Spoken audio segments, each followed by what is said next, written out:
Come, walk down the winding path. Don't mind the spooks and monsters. They stay hidden within the trees.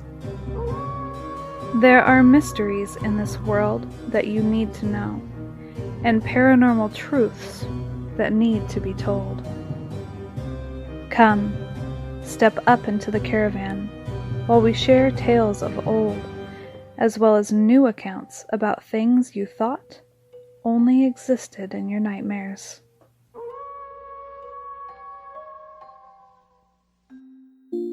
Welcome inside the caravan, the library of lore. Of course, tonight we're not going to be pulling a book off the shelf, only because Jennifer is picking coffee beans and throwing them in the roaster as we do this show.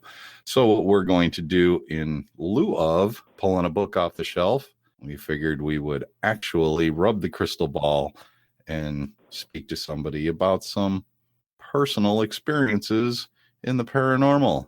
And tonight we are joined by Eric, who's coming to the caravan. Hey, Eric, how are you? What's going on, man? I'm doing well. How are you tonight?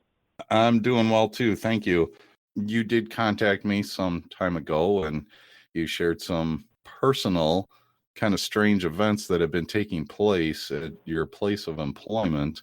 And I was rather intrigued with that, and that's kind of why I invited you to come over to the caravan, and maybe you'd like to share at least a couple of stories and what was your first experience there, and have there been other people that have had experiences there? Well, man, I appreciate you having me on. And actually, the first experience that I had at my company, I was sitting there, and usually around 10:30, 11 o'clock at night is when a lot of the activity starts going on there. And a few of the coworkers that I work with that night, especially some of the drivers who are there late with me, say the same thing. That's usually when the witching hour happens. And the first occurrence that I had was about 4 or 5 months ago. About 10:30, 11 o'clock came around, and I'm sitting there typing on my computer and jamming out to some tunes. Well, I started hearing tapping on the wall behind me.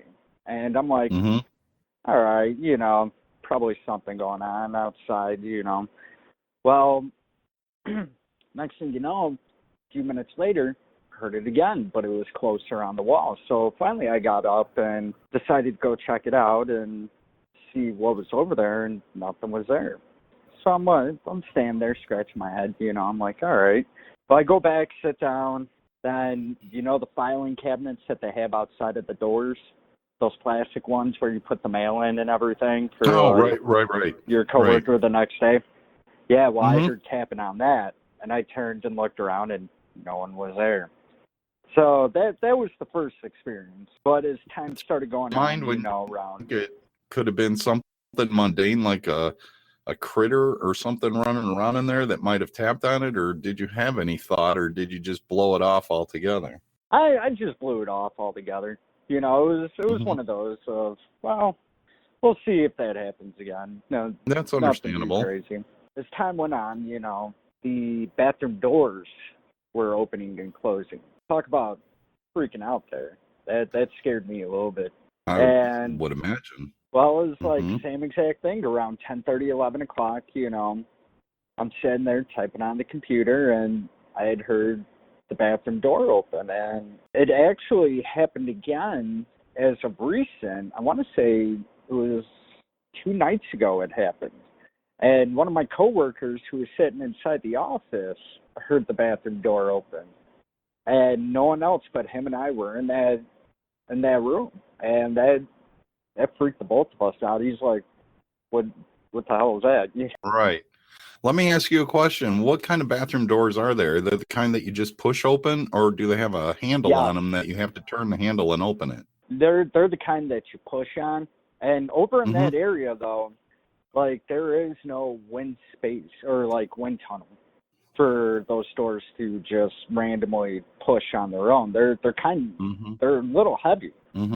And I imagine they're probably wooden doors then. Yes. Right. The heavy wooden doors that swing open. As some of the random experiences have gone on, I've talked to other coworkers. One of the coworkers that work upstairs was telling me that she had her hair pulled while no one else was there. And it freaked her out. And she's like, all right, I'm going home. The driver that I work with at night as well was telling me, too, that the old cleaning lady that we had there was upstairs cleaning and had her hair pulled. That's why she started bringing her husband to work with her at night as well, because you have that happen. Well, clearly that seems like an event that would be obviously life-changing to that point. If you're asking to have somebody escort you to your place of employment, it had to have been a pretty substantial event if you're having your hair pulled. Let me ask you a question. What city or location is this place located, and do you know any of the history of the building? Is it old? Is it new? What's behind the structure itself? Do you have any idea? Well, it's in the O'Hare proper area, and for those of you who don't know, O'Hare is the international airport, so we're not too far from that. But apparently, in the city of Chicago. Yeah. And apparently, rumor has it that someone passed away. I don't know exactly where the person passed away. I've heard from people that he passed away upstairs, and then I've heard that from other people that he passed away on the dock area. But, that is through the grapevine, different stories. But like I said, it's... What were you going to say? But we're kind of talking about a male figure then, not female. Yes, correct. Okay. Interesting to tie into a correlation of women having their hair pulled if it was a male. Yes. And I'm not drawing any conclusions that is why that happened, but I find that interesting that being a male that possibly did pass away there's probably no substantial evidence that this actually happened. This is just something that you heard. Is the building old? No. I want to say it's as recent as 30 years, since the 80s. Okay. I only ask that because it seems like the older a structure may be, the more haunts that it gets over the years. Yeah. Over a period of time, you have so many different events where people might pass away inside that building. So if it's one entity in 30 years, it's attached to that building somehow. I find that rather interesting at the fact that, these things are going on with the bathroom doors and people actually having a physical contact. Well, and also, there's a lot of conspiracy. Yeah, go ahead. Our overnight maintenance guy would be out on the dock, and he said that a few times the motion sensor lights, they would pop on randomly with no one being there, and you'd be on all the way on the other side of the dock, and you'd be like, oh yeah, got the motion sensor lights going off. He goes over there and checks, no one's there, opens up the door outside, which you can't get in without a card, but I mean, he checks there, no one's around. A few of the dock guys have even said too that they've heard things in there at night. They would hear random things being knocked over. No one's there. Like I said, feels like someone's watching you from certain areas of the dock, especially inside the office. You get that too, like you're being watched or someone's near you and you get the chills up your spine. So have you had that experience yourself? Have you ever experienced that feeling of being watched? Oh yeah, most definitely. Especially when I'm working in the office. Like I said, it's always around 10:30, 11 o'clock at night is when I start to get that eerie vibe, like I'm being watched and the chills running on my spine. I find that interesting that you said the chills running up your spine. I hear a lot of testimonials, audio testimonials from people that say that they've had a cryptid encounter and that they felt like they were being watched. But there's really not a whole lot of detail to the explanation of the sensations that you go through when you feel like you're being watched. And it's funny because sometimes I will play that experiment myself and I will sit unbeknownst to another person and stare at them without them knowing. And I want to see, is just a social experiment to see if they pick up on any vibes or any chills that they're being watched and maybe look around. And for the few times that I've actually been in the situation to do that experiment myself. 3 of those times, the person kind of stopped and started looking around. And I find, because I was focused on the person's backside because their back was to me. And okay, so maybe there is something behind the whole sensation of feeling like you're being watched with a chill running up your spine. I find that pretty interesting because I felt that myself.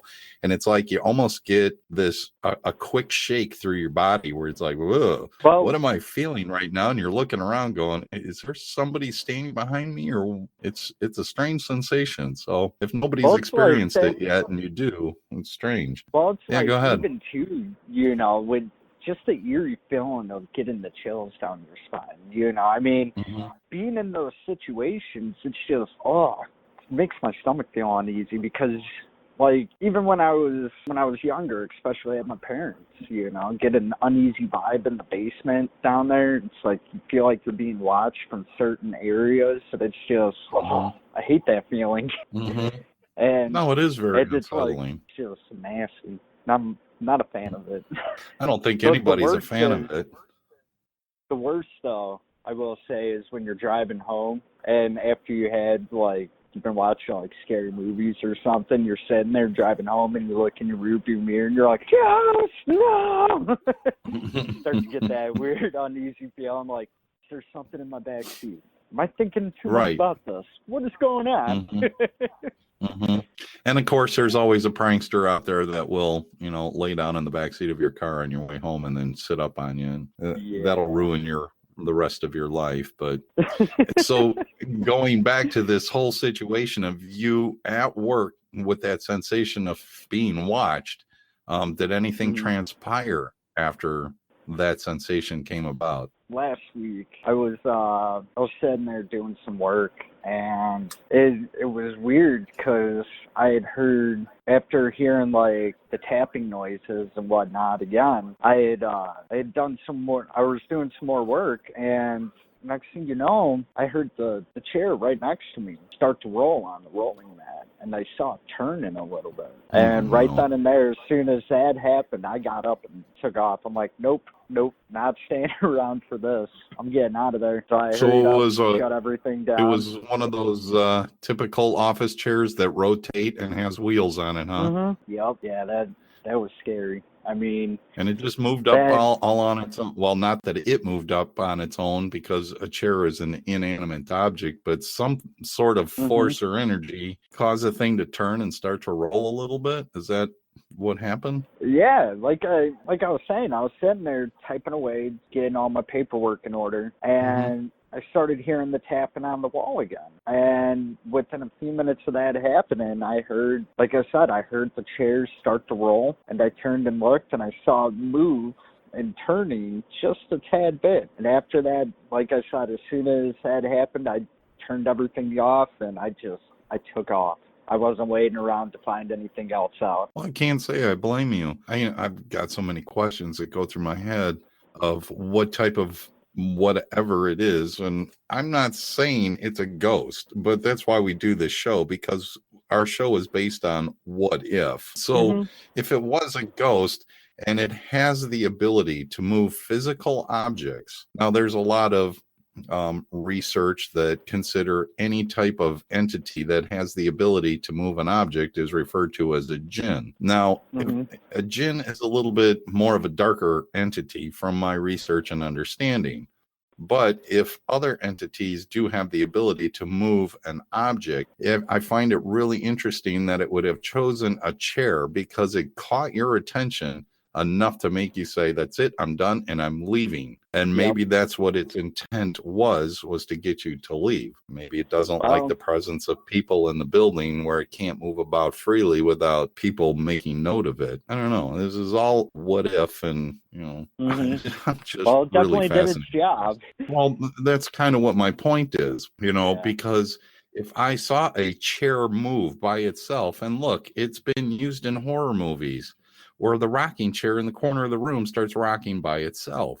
It's an inanimate object that has the ability to move. And if it does start moving without a physical presence visible, that is enough to send anybody to go, I'm out. I'm leaving. I don't want to be in the room with whatever is causing this to have happen, whether it's a scientific explanation or not. But I too live in the Chicago area, and we don't have seismic activity enough here that causes, inanimate objects to just start moving on their own. We're very, we don't live on a fault line or anything.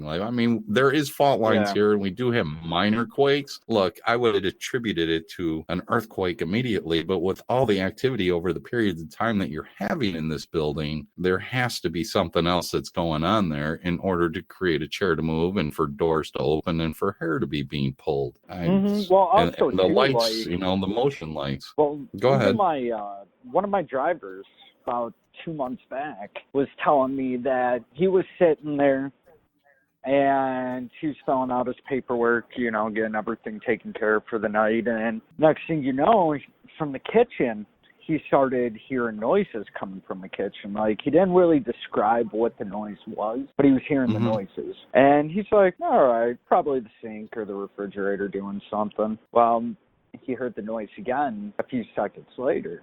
And then he got up and he went and checked in the kitchen. He's like, hello? Nothing. He's like, all right, I'm going to go sit back down. Well, he's over there filling out his paperwork again. Hears same exact noise. And then he started hearing a throat clearing noise. And really? He got up and he had gotten up and he looked in there again. And he's like, hello? Anyone there? And of course, no one's there. So after that, he heard the random noise again, and then it was completely done. Him and I are pretty convinced the witching hour is definitely around 11, because that's when everything started going down again. Okay. So then I can take from that you say the witching hour is around 11 p.m. So is that considered a second shift? In all honesty, everything closes at 10 o'clock. That's when everyone, I'm about finished with everything. Of course, I might have to stay later due to taking care of some OT stuff. But with the drivers, they get back around 10:30, and then sometimes if something goes on, then we got to go drop more freight, and they're not back till 10:30, 11. Right. Okay. But he, like I said, usually around 11 o'clock is when everything starts happening.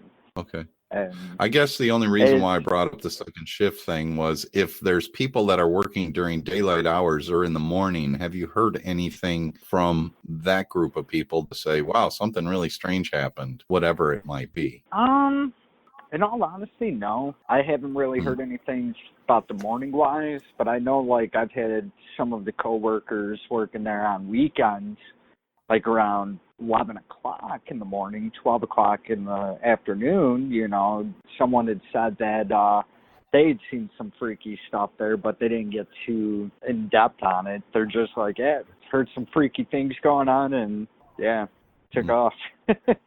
Well, no, again, the reason why I ask is because what propels this is more of a fascinating subject for me is that there's more than one person having an experience there.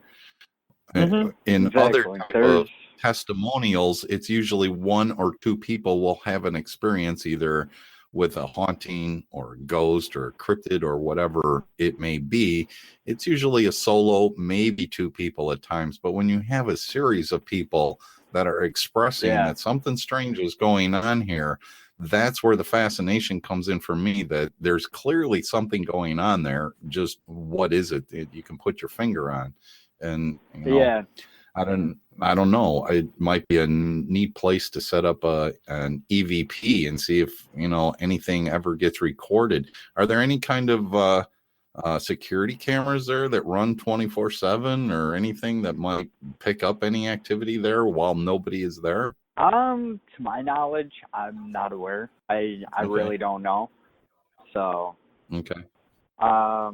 If they do, they're pretty well hidden. So, but yeah, I'm right. not Well, sure. no, I ask, for accessibility, even if an independent researcher were to contact me and I were to go there and set a camera up just to let it run, a 24-hour cycle just to see if anything gets picked up on it, it's clearly it's an area that has activity going on there. And look, the two things that stand out to me the most out of all of this is two females having their hair pulled. Yeah. And one of them refuses to go there by herself now because of it. That's that very, very intense activity. Just that in itself. Not that any physical harm came other than that, but that's enough to be pretty convincing that, again, there is activity there. And I wonder, if somebody would be interested and they can contact me and maybe I can go ahead and set something up there, whether it be through an EVP recording for the night and listen to it, or actually just set up a video and see if there is anything that crosses the path of a video at night. I don't know. There's a lot of questions that are just so unanswered. There's definitely a lot of questions unanswered there. Like I said, it's cool because it's like it does happen enough, and it is very random at times though too. So and it is fascinating yet scary. Right. Well, that actually kind of deleted what my next question was, is if there's any kind of repetitive pattern that you've noticed.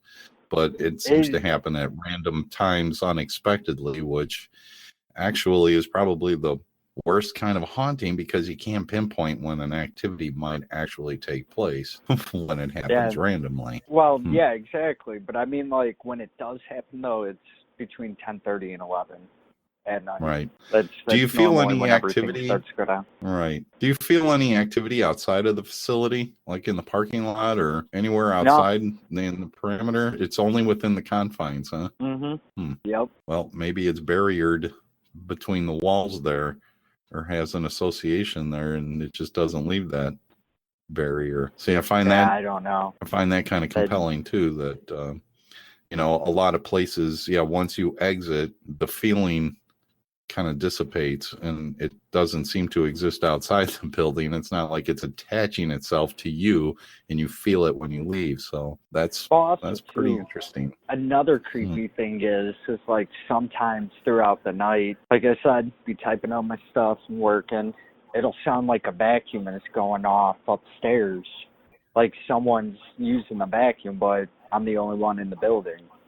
And I've actually had some people say that they've heard a vacuum. And then you remember that huge snowstorm that we got back in 2011 where we got the 2 feet of snow? Well, prior to me working at this company, one of the dispatchers got caught there overnight in that storm.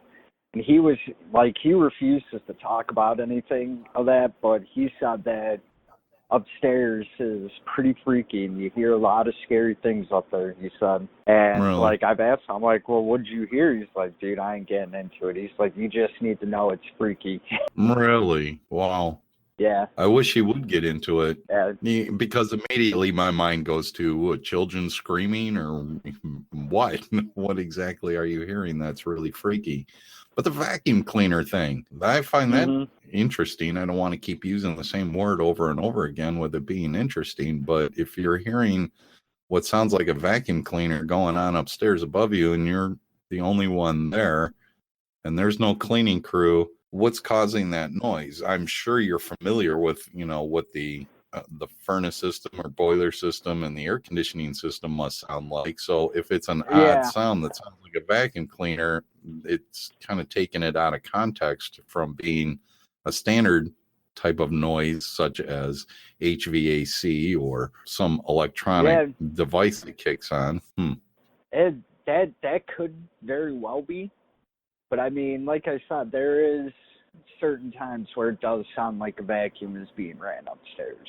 Right. And I do get a creepy vibe from the upstairs area, especially, when the lights are off and everything and only the lights in your section is on. You just get freaky vibes in general from that. You're like, all right, what kind of horror story we got going on here tonight, So I mean, what is it's up on the upstairs there? Are they offices or is it a storage area or what's the it's purpose of offices. upstairs? It is It's all offices. offices. Yeah. Mm-hmm. But I mean, it's freaky up there. Not gonna lie, there's been times where I've walked up there and it's just oof, you get the chills when You everything's turn around and turned leave. off. Yeah, Right. well, like I said, it's one of those when everything's off. You know, you're just standing there and you're like, all right, everything's good and taken care of up here. I'm going back downstairs. Right. Yeah. Now, I want all of our listeners to understand one thing right now. Eric has really been pushing my buttons last year to spend the night at Bachelor's Grove Cemetery. And now all of a sudden he really doesn't want to be standing in this hallway with a possible entity there. So, wow, sounds like a change of heart, Eric. Hey, I'm just still down teasing for you, the of Bachelor's course, Grove. No, I'm just Bachelor's teasing you Grove with that. is very beautiful. It actually was. It was. That is a must go to this year. Oh, I'm sure we'll do a revisit again of Bachelor's Grove. And since the Caravan of Lore has not done an episode of Bachelor's Grove, we did that for the Acrylic Ranch. We will go back there and we'll do a little bit more intuitive research there. Maybe the weather will be slightly different.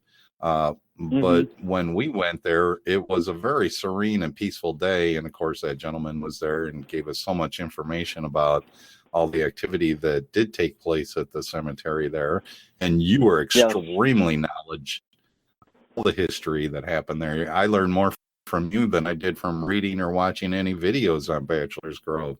And of course, the gentleman that was there gave a lot of information too that correlated with what you were telling me. So it was really kind of interesting, but it was a very peaceful, serene day. And I really didn't have any dark feeling whatsoever until I got home and started going through the photographs and sharing the photographs with Jennifer.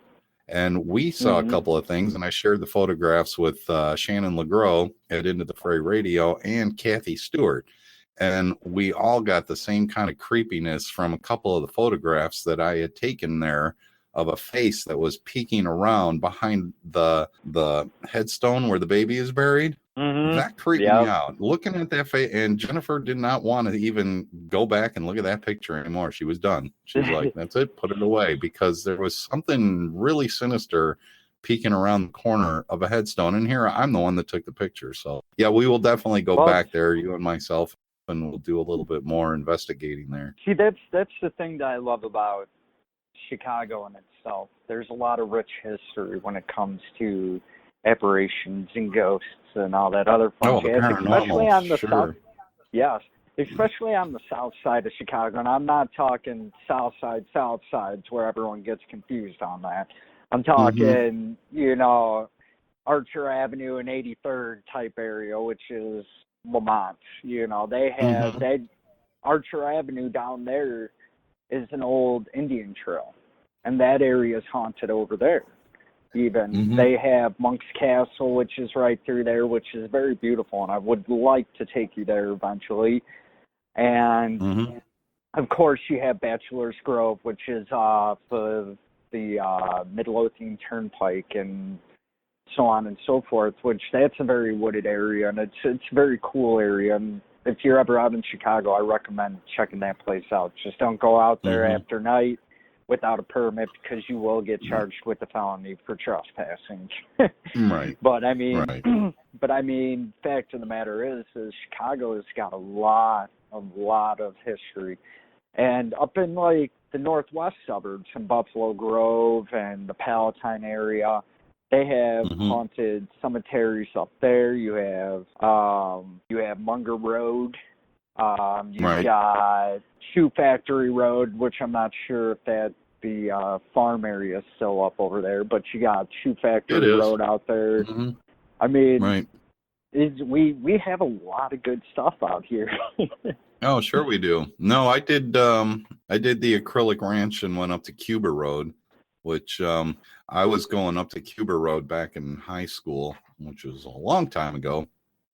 And the cemetery there has very similar lore as to what Bachelor's Grove has, where the orbs have been seen there, where a ghost car has been seen there several times, where a car has passed and you turn around and look and there is no vehicle that just passed you, even though you just saw it coming at you. And so I did go up to the Cuba Road area there. And again, it was during the daytime.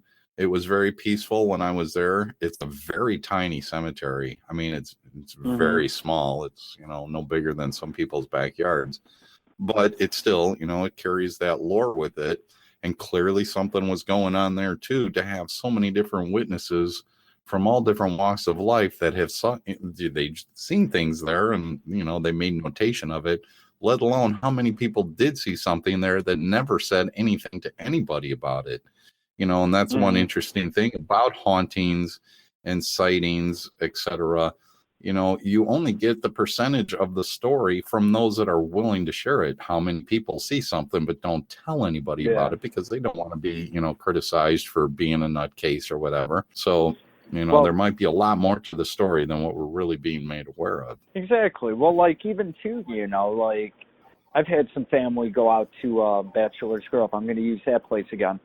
And like my cousin said that when he was walking with my grandparent, that they had heard bagpipes back through there. And the closer and closer they got to the cemetery, the further and further it would go away, and like how you brought up the orbs, I still think it's beautiful that Bachelor's Grove has the red and blue orb. If any of y'all listeners out there want to check up on that, they have the Chicago Haunt books, and I recommend you guys get those, because the Chicago Haunt book, they go into extreme detail about Bachelor's Grove there, and that place has been around since, God, I want to say mid to late 1800s, if I remember correctly. Oh, it was easily. Originally, yes.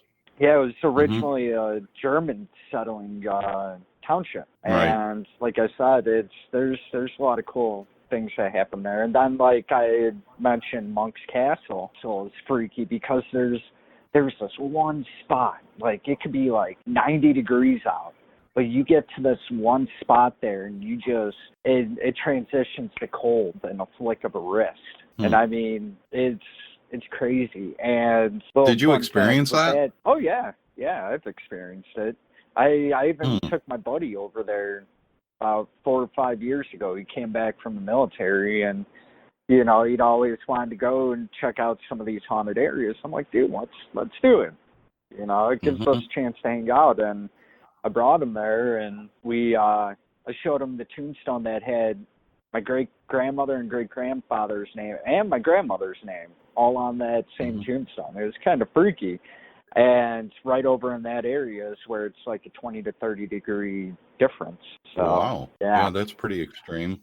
That's very extreme. It is. Like 5 to 10 degrees is pushing it. 3 degrees, and that's pretty normal. 10 degrees, even 20 degrees, that there's something built-in air conditioner going on there that you can't see. Apparently. That's what I'm saying, man. It's definitely cold. Like it changes drastically in that spot. I mean, it's driving through there at night, like it's freaky because there's like no lights whatsoever, and with that being an old Indian trail, it makes it even creepier because that stuff's haunted like no tomorrow. Right. But so is Monk's Castle actually listed as Monk's Castle, or is that a name that you call it and it's just referred to in the area, or is it officially called Monk's Castle? To be honest, I do not remember, but as long as I've known it to be called, it's been Monk's Castle. Okay. It's like I've had some family members call it that, and it's stuck around. My mom would tell me stories of when she was a little, like, in her teens, being chased out of there by the monks, you know what I mean? Right. Well, that would make sense as to what it was. It was a monk monastery, so to speak, and that's where clearly they would take residence there. That much I knew about it. I just didn't know if it was actually officially called Monk's Castle or if it's has another official name, and it was just referred to that through, the local residents in the area just refer to it as Monk's Castle. Oh, we'll have to put some notes up on there. We would. And I know that if you take Archer Avenue going like towards Willow Springs and all that, you run into like what is it? Bloody Mary? No, not Bloody Mary. What's the Bloody Resurrection Mary? Mary? The cemetery? Resurrection Mary. It's the Resurrection Mary is off Archer Avenue, right? Mm-hmm. Yes, you take that which all is down. world so it's famous. Like, yeah, you get the twofer right there. Mm-hmm. Resurrection Mary. Take her out to a dance. No, that's okay. Thank you. She can stay there. And although some of those stories, again, you were talking about the fear of having something in your back seat. I have read stories out of the Resurrection Mary experience where she's actually riding in the back seat with you. No, thank you. Yeah. Please exit vehicle. I wouldn't take now. Yes. You're sitting there looking in the mirror. Be gone, demon. Get out of here. No, I will say, just to throw in a little tidbit of information. When my grandmother had passed away, she had left her car to my oldest brother, and she had a very typical Dodge Valiant. It was such an inconspicuous car. It was a square, and it was a neat car. I really liked it. I mean, and it was relatively new. She was grandma. She didn't drive very far in the thing. And she did will that to my oldest brother. And I was driving at the time, and I drove his car, and I saw my grandmother in the back seat for just a brief second in the rearview mirror. And it was just a brief glimpse. It was the strangest thing, but I wasn't freaked out at all because it was my grandmother. I knew it was her. But just to see that, as you glance up at the mirror and you see that image of her and it's gone, it's like, wow, that was. But if you have something that is like a Resurrection Mary, no. Yeah, that's open the door and tuck and roll. Thank you. Well, no, you know what I don't like, man, is, all right, we've all been there to where we have fooled around with the Ouija board. We've all been there, one way or another. But I mean, not all of us, but I did. Yes, I did. I've messed around with it when I was younger. I was stupid for doing it, but I've messed around with it. But I mean, the thing that is freaky about it is when you light the candle and you start doing it, and all of a sudden the candle gets real tall and real thin, the light on top of it. Now that is freaky. Because it can be waving around all normal and doing its thing, and then when you start playing, that's when it just straight at attention, and next thing you know, it gets well, call me naive, and call me naive. Maybe the rest of our listeners are familiar with with what it is that you're referencing with the Ouija board. I never used a candle, nor have I ever heard of anybody using a candle while, other than for ambient light in the room, in order to set the mood properly. And is that what the candle was used for? Was just ambient light? Okay. All right. Yes. Yeah, I never used a candle. Of course, this was years ago. We just kind of turned off most of the lights, and whatever the hallway light was enough, and did the weed. Of course, we didn't conjure anything because I don't think any one of us took it seriously. And I think that has a lot to do with it. It's what your actual intent is with the Ouija board, is making contact. All of us, we just kind of looked at it as, a chutes and ladders, and didn't pan out. But there's so many people that I do know that clearly have painstaking results rather from playing the Ouija board. If you want to call it playing the Ouija board. Those things. Did you conjure anything? Those things. Well, we think that it was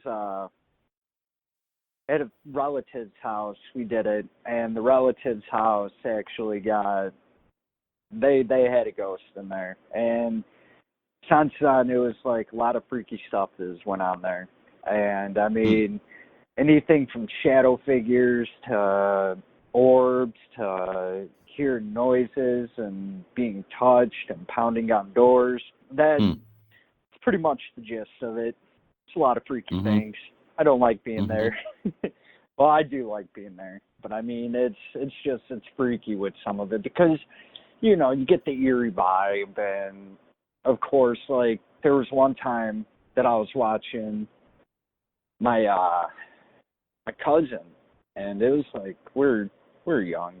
The rest of my family, they were out at a play and everything. While I'm sitting on the couch flipping through the channel, you know, drinking a pop and just relaxing, having a good time with my cousin, you know. Right. And all of a sudden, I had heard the door open and keys being put on the table, and I'm like, oh, someone's home.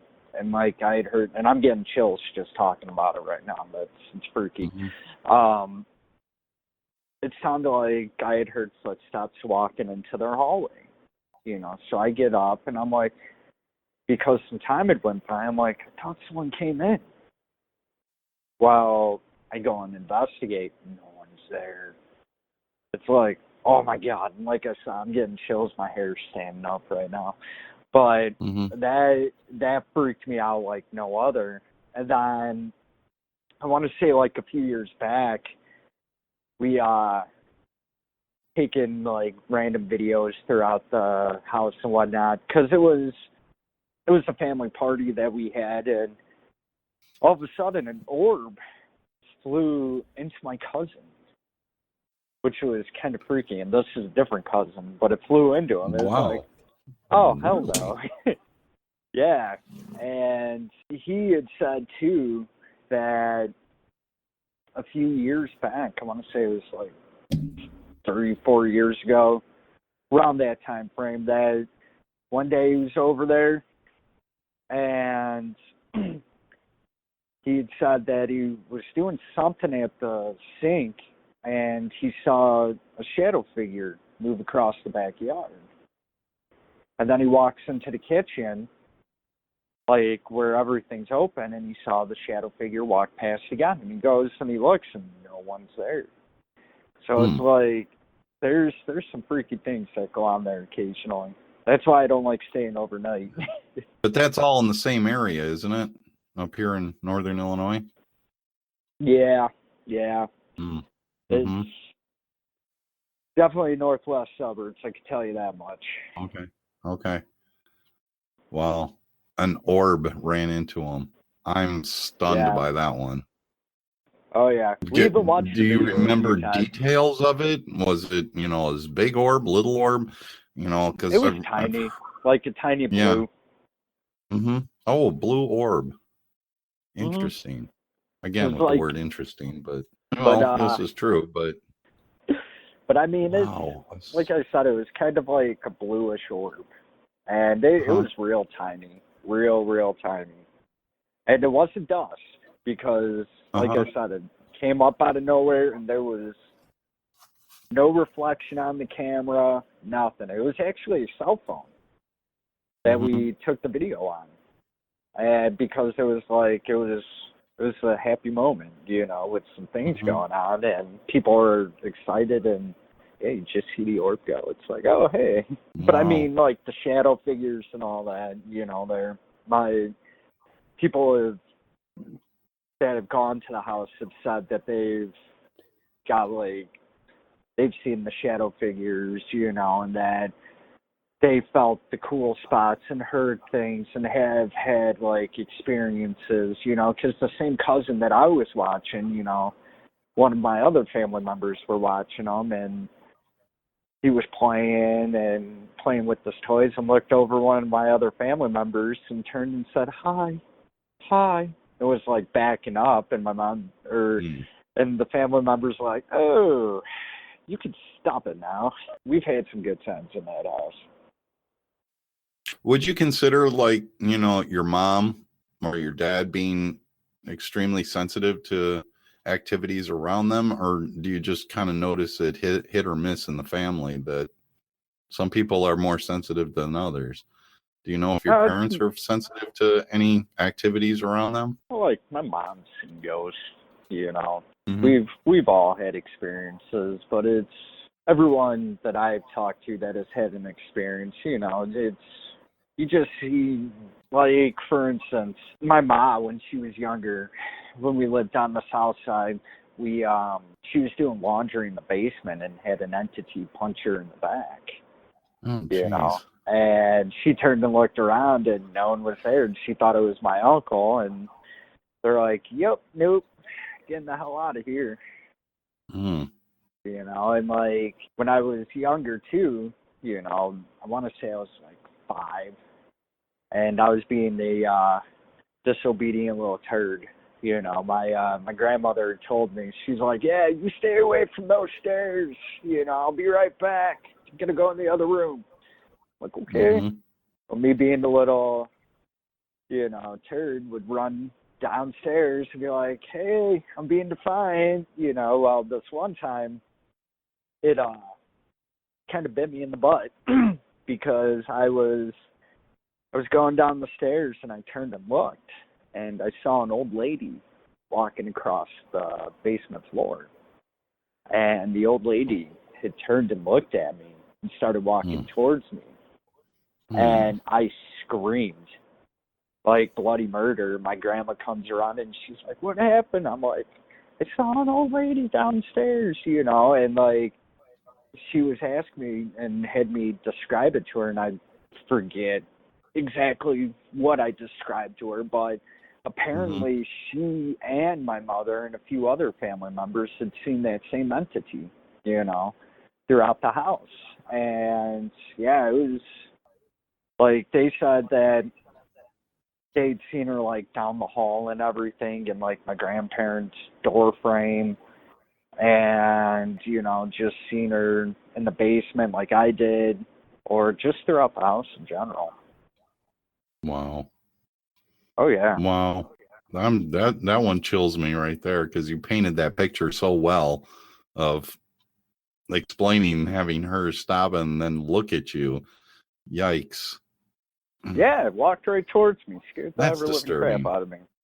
Yeah, no, that's disturbing. That really is. And But it still freaks me out to this day that happened.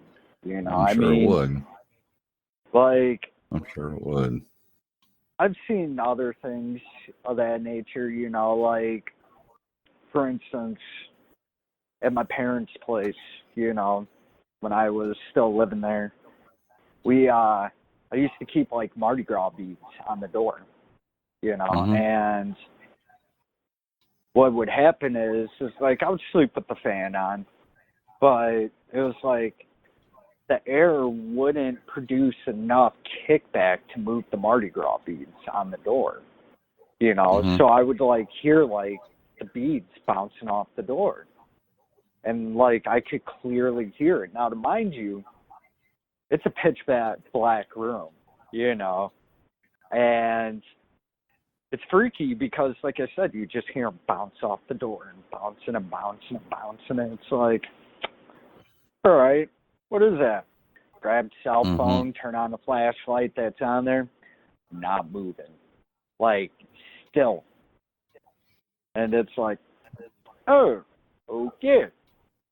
So, go and roll back over. A few minutes later, do the same exact thing, and the bouncing of the beads off the door. And it's like, are you serious? Turn and look, not moving. So that's like our worst teddy bear. I'm going to curl up with that teddy bear and throw the blankets over the head and be like, all right, I'm going to try and go to sleep now. Well, we all know that the blankets are the, you know, the world famous barrier against anything paranormal. You just throw the blankets over your head and you're completely safe. There's no way any monster can get you. We all know that. Yeah, exactly. Until you see, like, the exorcism or something, and the blankets, like, come flying off, and you see that vicious creature. Well, that's there. why the blankets came flying off, is because it can't get to you if you're protected by the blankets. So no, you that's just where make the sure teddy you bear tuck comes in really into good. Effect, man. Yeah, well, just grab the teddy bear. They've been protecting us since 1930s. That's true. That's true. Thank you, Teddy Roosevelt, for bringing us the teddy bear. That's very true. Exactly. Thank you so much for stopping by and sharing some of this strange entities. And of course, if any of our listeners want to reach out to me and contact me, willing to support an investigation at Eric's work, maybe we can set a camera up or an EVP if you have the equipment. And maybe we can go from there if that's all good with, the management of where you work, Eric. But maybe we can do a little bit of an investigation and see if there is any kind of physical evidence that we can at least look at and present it that way without divulging too much information of the location, because we wouldn't like to keep the anonymity so that people don't show up there in groves wanting to see something. But Exactly. as far as research goes, it would be interesting just to see if there was any kind of activity. But thank you, Eric. I really do appreciate you stopping by and sharing all these interesting stories with us. It's greatly appreciated.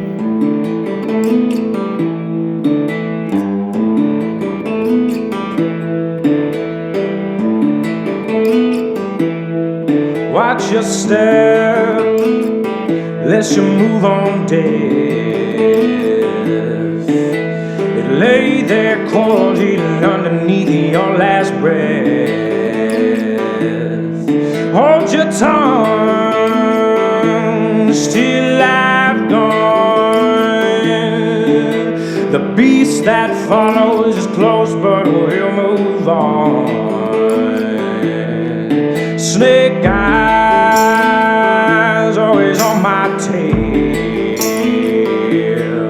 Snake eyes always up ahead. Oh, snake eyes hidden in the dark.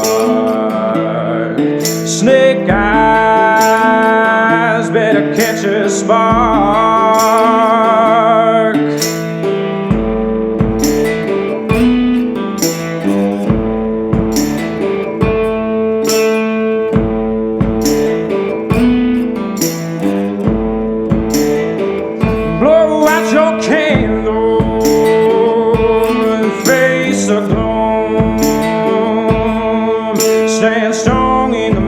Of peril and impending doom, will you fight or run and hide? When the storm winds blow, will you have the strength to turn the tide? Snake eyes always on my tail. Snake eyes up ahead. Oh, snake eyes hidden in the dark. Snake eyes better catch a spark.